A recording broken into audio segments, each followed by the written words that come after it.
Chers jeunes gens et chers membres des équipes pédagogiques du lycée Merleau-Ponty, je suis heureuse et honorée de m'adresser à vous en cette journée particulière, le 11 février, la journée internationale des filles et des femmes de sciences.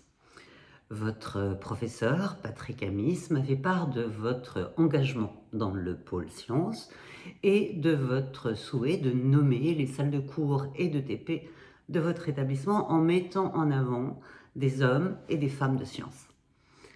Parmi vous, certains ont eu le privilège d'échanger avec Alain Aspect et Cédric Villani il y a quelque temps, deux exceptionnels scientifiques qui ont insisté sur la richesse des parcours scientifiques, sur l'intérêt de ces études pour former l'esprit et sur les passionnantes opportunités qu'ils vous ouvrent pour vous engager à bâtir l'avenir.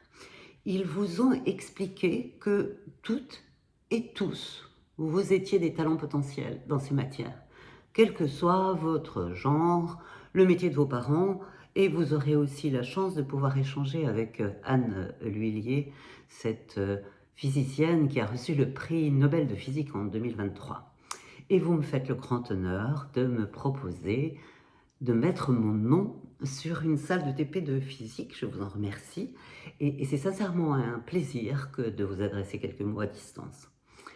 Alors, vous le savez, j'ai eu le privilège d'être astronaute du CNES, l'Agence française de l'espace, et de l'ESA, l'Agence spatiale européenne. Et j'ai pu réaliser 2 missions spatiales scientifiques dans des stations en orbite. Pourtant, personne dans ma famille ne s'intéressait à l'espace. J'habitais un petit village de Bourgogne et j'étais une fille. Mais j'ai vécu un moment fascinant. À l'âge de 12 ans, en juillet 69, en regardant sur mon poste de télévision l'alunissage d'Apollo 11 et le premier pas de l'homme sur la Lune. Ça a été un moment magique où un rêve inaccessible se réalisait. C'était fascinant, c'était inspirant. Je me suis plongée dans des lectures scientifiques et même dans des livres de science-fiction.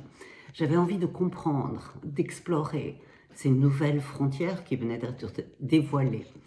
Et j'ai eu tout au long de mes études un grand bonheur à découvrir, comprendre, questionner, mettre en pratique les connaissances et les outils enseignés par mes professeurs. Cet enseignement scientifique donnait la possibilité de tenter toutes les carrières. Et déjà à cette époque, tous les domaines étaient ouverts aux jeunes femmes, même si certains métiers étaient bien évidemment plus masculins. Mais pas d'école d'astronaute et pas de référence de militaire, pilote de chasse dans mon entourage. J'ai choisi la médecine. Car le choix de spécialité était très large et que je souhaitais être utile, soulagé, voire sauver des vies.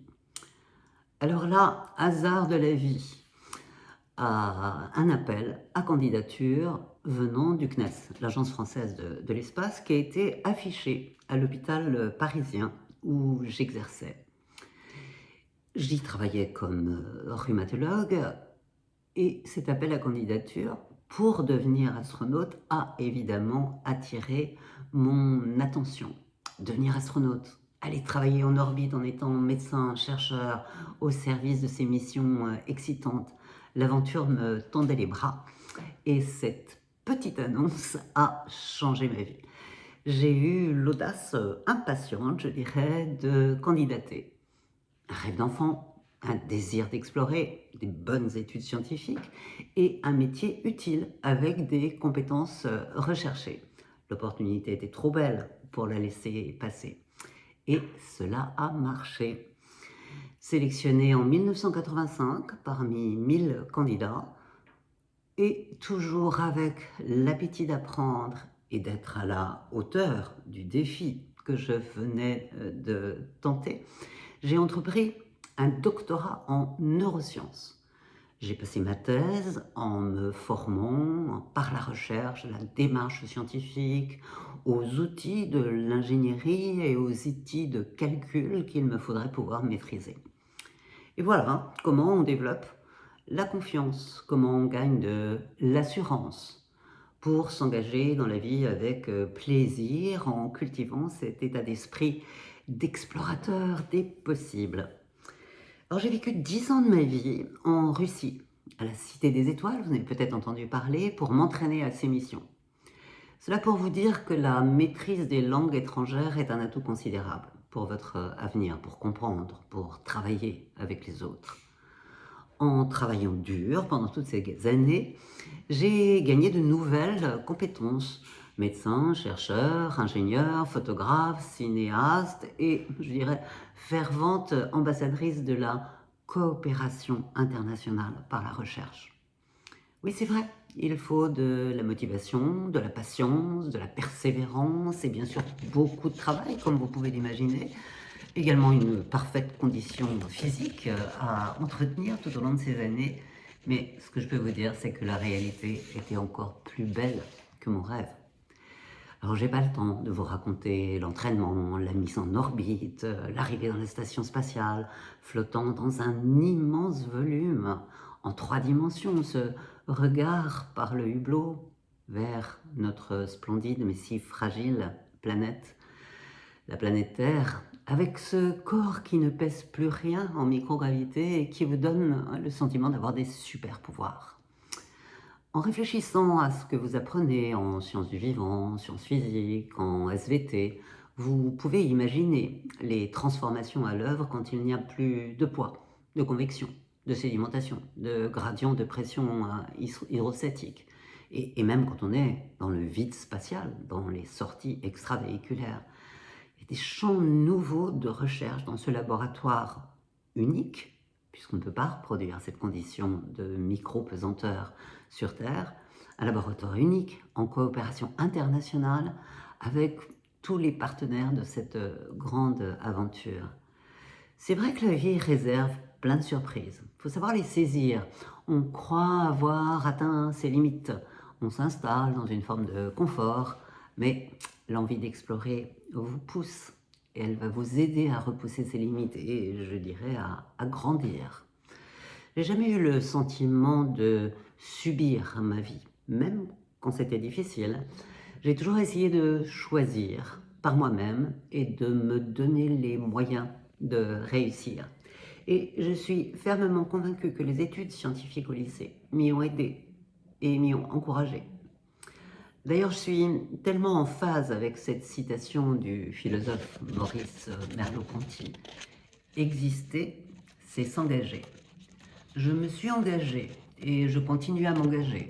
M'engager pour la recherche et pour l'innovation, en acceptant des responsabilités ministérielles, vous le savez. M'engager pour l'Europe et ses ambitions au sein du gouvernement et puis au sein de l'Agence spatiale européenne. M'engager pour la culture scientifique et technique, en prenant la présidence du Palais de la Découverte et de la Cité des Sciences et de l'Industrie. M'engager auprès de l'armée de l'air et de l'espace, comme réserviste citoyen. M'engager pour redonner de l'attractivité à l'éducation à l'école, mais aussi aux projets éducatifs scientifiques en dehors de l'école, au sein de diverses fondations, la fondation Airbus, par exemple, pour les sciences de l'ingénieur, la fondation Van Allen pour la construction de nanosatellites. Et puis m'engager, bien sûr, pour accompagner les jeunes filles et les jeunes femmes dans les carrières scientifiques, d'ingénierie, avec la Fondation L'Oréal en particulier et l'Académie des technologies dont je fais partie. Puis vraiment, je suis là aussi pour ça, je suis aujourd'hui avec vous, pour m'engager à donner le goût de l'aventure et d'une exploration qui soit responsable. Dans les missions lunaires, mes dernières années de travail, mais aussi au niveau des océans. J'ai accepté d'être la marraine de la prochaine Transat Café L'Or qui aura lieu en octobre 2025 entre Le Havre et la Martinique. C'est une course transatlantique avec un magnifique collectif d'équipes expertes de se soucier de la protection des océans, de notre empreinte environnementale et qui porte un super projet. Ce projet s'appelle Cap pour elle. Et nous allons accompagner 2 jeunes femmes dont ce sera la première transat. Et le support du collectif. Vous savez que c'est important quand on s'engage. Alors, en conclusion, je vais renverser la phrase. S'engager, c'est exister. Alors vous tous et en particulier les jeunes filles, engagez-vous pour vivre votre vie et puis transformer le monde. Les sciences, l'ingénierie, les technologies du numérique vont être des outils importants dans vos mains. Apprenez à les développer, à les maîtriser et puis ensuite osez les mettre en œuvre pour construire le futur, celui que vous désirez. Et avec toute la diversité de vos talents, de vos compétences et de vos désirs et de vos convictions. Mais n'oubliez jamais d'écouter ceux qui partagent leur expérience de succès comme des échecs. Je le redis, le collectif, le soutien, ça donne de la confiance également. Et bien cette confiance, je vous remercie de me l'avoir donnée et je voulais vous dire que c'est à vous, aujourd'hui, maintenant, de nous inspirer. Et comme l'a si bien dit le Mahatma Gandhi, soyez le changement que vous voulez voir dans le monde. Merci encore pour la confiance que vous m'accordez.